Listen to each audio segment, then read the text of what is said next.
Ukraine Israel యుద్ధాలు, China ఆర్థిక వ్యవస్థ మందగమనంతో 2024లో ప్రపంచం ఆర్థిక మాంద్యానికి గురవుతుందని ఆర్థికవేత్తలు అంచనా వేస్తున్నారు. అంతర్జాతీయ ద్రవ్యనిధి సంస్థ IMF కూడా తాజాగా ఇదే అంశాన్ని ప్రస్తావించింది. కానీ ప్రత్యేకించి భారత్ ఆర్థిక వ్యవస్థ మాత్రం మెరుగ్గా ఉంటుందని అంచనా వేసింది. అందుకు పలు అంశాలను కారణాలుగా చూపించింది. ఆ కారణాలేంటి? ప్రపంచ ఆర్థిక వ్యవస్థ సంక్షోభానికి గురవుతూ ఉంటే భారత్ మాత్రం ఎందుకు వృద్ధి దిశగా దూసుకెళ్తోంది? IMF అంచనా వేసిన అంశాలేంటి? Watch the story. ప్రపంచానికి భారత్ ఇంజిన్గా మారుతోందా? ఆర్థికంగా స్టార్ పర్ఫార్మర్ భారతేనా? IMF నివేదికను ఎంతవరకు నమ్మొచ్చు? 2024 ప్రపంచం ఆర్థిక సంక్షోభానికి గురవుతుందని అంతర్జాతీయ ఆర్థిక సంస్థలు, విశ్లేషకులు అంచనా వేస్తున్నారు. ఆర్థిక భయాందోళనల నేపథ్యంలో ఓ తీపి కబురును అంతర్జాతీయ ద్రవ్యనిధి సంస్థ IMF వెల్లడించింది. ఆ కబురు భారత్ గురించే. తాజాగా IMF వార్షిక అంచనాలను వెలువరించింది. అందులో భారత ఆర్థిక వ్యవస్థపై అంచనాలను కూడా IMF వెల్లడించింది. ఇందులో భారత్కు సంబంధించిన 3 అంశాలను నివేదికలో ప్రస్తావించింది. అందులో మొదటిది, ప్రపంచ ఆర్థిక వ్యవస్థలో భారత్ను స్టార్ పర్ఫార్మర్ గా పేర్కొంది. ప్రపంచంలోనే అత్యంత వేగంగా అభివృద్ధి చెందుతున్న ఆర్థిక వ్యవస్థల్లో ఒకటిగా పేర్కొన్నది. రెండో అంశం, GDP వృద్ధి 6.3%కి చేరుతుందని అంచనా వేసింది. అది కూడా ఈ ఆర్థిక సంవత్సరంలో సాధిస్తుందని IMF తేల్చి చెప్పింది. ఇక మూడో అంశం, ప్రపంచ ఆర్థిక వృద్ధిలో భారత్ వాటా 16% ఉంటుంది. అంతర్జాతీయ ఆర్థిక వ్యవస్థకు భారత్ ఇంజిన్ గా మారుతుందని IMF స్పష్టం చేసింది. భారత్ ఇలాంటి వృద్ధిని ఎలా సాధించింది? ప్రపంచం ఆర్థిక సంక్షోభానికి గురవుతున్న సమయంలో ఎలా సాధ్యమైంది అంటే, దీనికి అంతర్జాతీయ ద్రవ్యనిధి సంస్థ కొన్ని కారణాలున్నాయని తెలిపింది. డిజిటలైజేషన్, భారీ జనాభా, పటిష్టమైన ప్రభుత్వం, మౌలిక సదుపాయాల కార్యక్రమాలను ప్రస్తావించింది. ఈ 3 కారణాలతోనే భారత్ ఆర్థిక వ్యవస్థ మెరుగ్గా ఉన్నదని IMF స్పష్టం చేసింది. దేశంలో మౌలిక సదుపాయాలను విస్తరించేందుకు భారత్ $12,000 కోట్ల వెచ్చించింది. మన కరెన్సీలో చెప్పాలంటే 99,80,000 కోట్ల రూపాయలు. ఈ నిధులను రైళ్లు, రోడ్లు, ఆసుపత్రులు వంటి మౌలిక సదుపాయాలకు ఢిల్లీ కేటాయించింది. వాస్తవం చెప్పాలంటే మౌలిక సదుపాయాల కల్పనకు భారత్ నిధులను రెట్టింపు చేసింది. 2017 నుంచి 2023 మధ్య కాలంలో వసతుల కల్పనకు 143 లక్షల కోట్లు కేటాయించాలని ఢిల్లీ నిర్ణయించింది. దీంతో వందలాది ప్రాజెక్టులు భవిష్యత్తులో చేపట్టబోతున్నట్టు స్పష్టంగా తెలుస్తోంది. మౌలిక వసతుల కల్పనకు భారత్ నిధుల వరదను పారిస్తోంది. ఈ మౌలిక సదుపాయాలతోనే అభివృద్ధి దిశగా భారత్ పరుగులు పెడుతోంది. భారత వృద్ధికి మౌలిక వసతులతో పాటు ద్రవ్యోల్బణం, ఉద్యోగాలు, ద్రవ్యలోటు పరిస్థితి ఏమిటి అంటే అవన్నీ బాగానే ఉన్నట్టు IMF తెలిపింది. ఈ ఏడాది జూలైలో ద్రవ్యోల్బణం రేటు 7.4%గా నమోదైంది. ఇది కుటుంబాలను తీవ్ర ఆందోళనకు గురిచేసింది. అయితే సెప్టెంబర్ నాటికి ద్రవ్యోల్బణం 5%కి చేరింది. అది కాస్త అక్టోబర్ నాటికి 4.87%కి చేరింది. ద్రవ్యోల్బణం రేటు నియంత్రణలోనే ఉన్నట్టు IMF వెల్లడించింది. ద్రవ్యోల్బణం రేటు సరిగా లేదని, కానీ ఆందోళన చెందాల్సిన అవసరం లేదని తెలిపింది. భారత ద్రవ్యోల్బణం రేటు ఎందుకు సరిగ్గా లేదు? భారత ద్రవ్యోల్బణం రేటు సరిగ్గా లేకపోవడానికి భౌగోళిక రాజకీయాలే కారణం. ప్రత్యేకించి పశ్చిమ దేశాల వ్యవహార శైలితో ఇబ్బందులు తలెత్తుతున్నాయి. రష్యా నుంచి భారీగా భారత్ చమురు కొనుగోలు చేస్తోంది.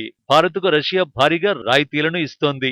IMF కూడా ఈ విషయాన్ని ప్రస్తావించలేదు. రష్యా చమురును కొనుగోలు చేసి యుద్ధానికి సహకరిస్తున్నారని అమెరికా, మిత్ర దేశాలు పలుమార్లు విమర్శించాయి. ఈ విషయంలో భారత్ పదే పదే స్పష్టతనిచ్చింది. కానీ రష్యా నుంచి చమురు దిగుమతుల్ని మాత్రం భారత్ ఆపేయలేదు. అవన్నీ ఇప్పుడు భారత్కు కలిసొచ్చాయి. అయితే అదే సమయంలో కొన్ని సవాళ్లు కూడా IMF ప్రస్తావించింది. అందులో ప్రధానంగా 3 క్లిష్టమైన అంశాలను తెరపైకి తీసుకొచ్చింది. మొదటి అంశం, అంతర్జాతీయంగా ఎదురు దెబ్బలు. ప్రపంచ ఆర్థిక వ్యవస్థ 2024లో మందగిస్తుందని చాలా మంది నిపుణులు విశ్లేషిస్తున్నారు. భూమి మీద ఏ దేశానికి చెందిన వారైనా, ఎలాంటి వారైనా సంక్షోభం బారిన పడాల్సిందే. ప్రపంచ ఆర్థిక వ్యవస్థ మందగిస్తే ఆటోమేటిక్ గా అన్ని దేశాలు ఆ బాధను భరించాల్సి వస్తుంది. ఎగుమతులకు డిమాండ్ పడిపోతుంది. పెట్టుబడులు మందగిస్తాయి. వినియోగదారుల వ్యయాలు తగ్గిపోతాయి. భారత్ను సవాల్ చేస్తున్న క్లిష్టమైన అంశాల్లో రెండోది భారీ జనాభా. పేపర్పై చెప్పుకోవడానికి అధిక జనాభా బాగానే ఉంటుంది. అయితే భారీ జనాభా ఉన్న దేశంలో పెట్టుబడులు పెడితే కేవలం ఆరోగ్యవంతులు, విద్యావంతుల జనాభాతో మాత్రమే ఫలితాలు లభిస్తాయి. ఈ నేపథ్యంలో మరింత మంది మహిళల్ని ఉద్యోగాలను చేసేందుకు ప్రోత్సహించాలని IMF సూచిస్తోంది. కార్మిక మార్కెట్లో సంస్కరణలతో పాటు వైద్య రంగంలో మరిన్ని పెట్టుబడులు పెట్టాల్సిన అవసరం ఉందని IMF తెలిపింది. భారత్ ఈ కార్యక్రమాలు చేపడితే మరింత వృద్ధిని సాధించగలదని IMF స్పష్టం చేసింది. ఫైనల్ గా మూడో సవాల్ వాతావరణ మార్పులు. దేశంలో 140 కోట్ల మంది జనాభా ఉన్నప్పుడు ఆహారానికి అధిక ప్రాధాన్యం ఉంటుంది.